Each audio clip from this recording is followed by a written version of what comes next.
1984 December 2వ తేదీ రాత్రి భారతదేశ చరిత్రలోనే అత్యంత భయంకరమైన రాత్రి.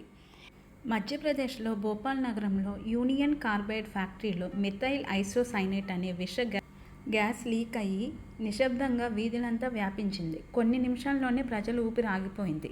కళ్ళల్లో మంటలు, వేలాది మంది అక్కడికక్కడే కుప్పకూలిపోయారు.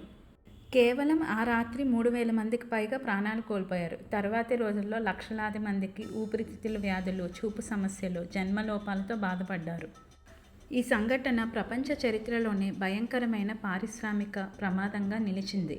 అసలు ఈ ప్రమాదం ఎందుకు జరిగింది? మిథైల్ ఐసోసైనేట్ అనే చాలా ప్రమాదకరమైన రసాయనం నిల్వ చేసి ఉంచారు. ఈ రసాయనాన్ని బాగా చల్లని ఉష్ణోగ్రతలో ఉంచాలి. కానీ ఫ్యాక్టరీలో సేఫ్టీ సిస్టమ్ సరిగ్గా పనిచేయలేదు. చాలా రోజులు మెయింటెనెన్స్ లేదు. ఆ రాత్రి ట్యాంకులోకి నీరు చేరడం వల్ల రసాయనం వేడెక్కి గ్యాస్గా బయట